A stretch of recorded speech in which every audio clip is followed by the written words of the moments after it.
Ready, start. The youngest of Meera Yadav's three daughters, Parul, just 4, was still crying, unhappy with the frugal dinner of some rough rice and boiled potatoes when she heard a soft knock on the rickety tin fence that served as a door for her shapeless little shack stop.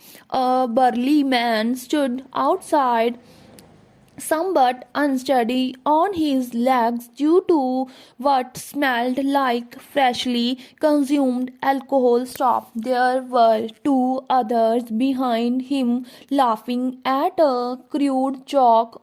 One of them had just cracked. Stop. Is that your husband? Asked the first policeman. Stop. Before she could answer, they had dragged him out in the open. Stop. By now, all the three kids were screaming with fear. Stop. The blows kept raining. Stop. It stopped long after the villagers in one of Chandigarh slums had collected in numbers and gathered enough courage to demand from the assaulters a reason for the battering. Stop.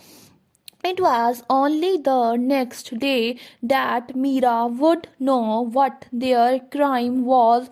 Her husband had taken off the Shiromani Akali Dal flag someone had planted on the roof of their hut and replaced with the one belonging to a party he would vote for in the assembly election. Stop. But when I rushed to the cops to complain, they pushed me out of the thana. Stop. One of them threatened to file a case against me, Meena.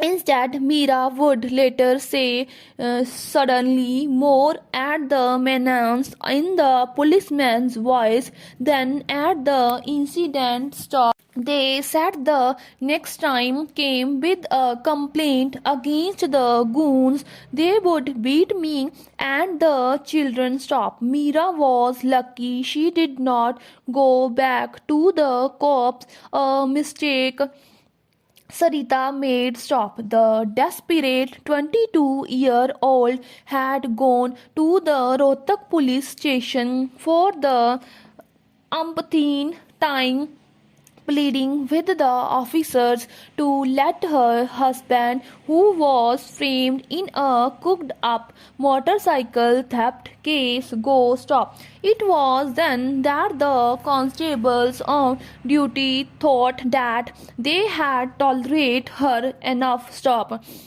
They gang raped her. Stop. Sarita committed suicide at the Haryana police headquarters on June 9, 2008. Stop. When her distraught husband and small children sat on a dharna to ask for justice, the police promptly picked them up and had them locked up. Stop. Para.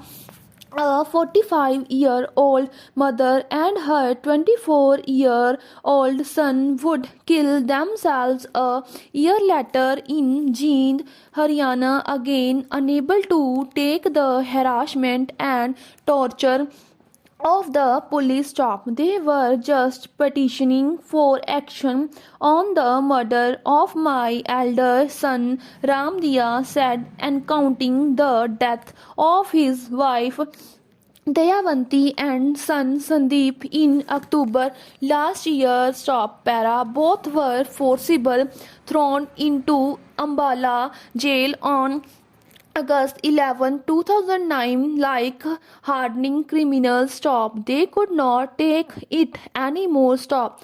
I had such a happy family. Stop. I have no one left now. Stop.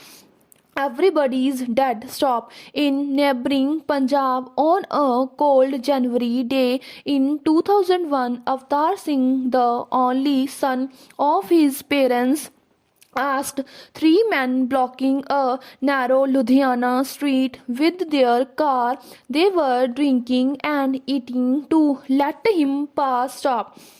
That was an affront. Police Inspector Gurmeet Singh Pinky could not digest. Stop. He pumped a fistful of bullets into the young man's chest. Stop. Equally heinous was the case of Swarn Singh Hundal, who killed promising folk singer Dilshad Akhtar with an AK-47 after the artist declined to sing a song the cop wanted him to stop. Hundal was dismissed from service and was jailed for a while, but the police top brass later reinstated him and the killer retried as DSP in 2002. Stop. It's a different matter that Hundal, who was charged in other cases as well, committed suicide in 2008. Stop.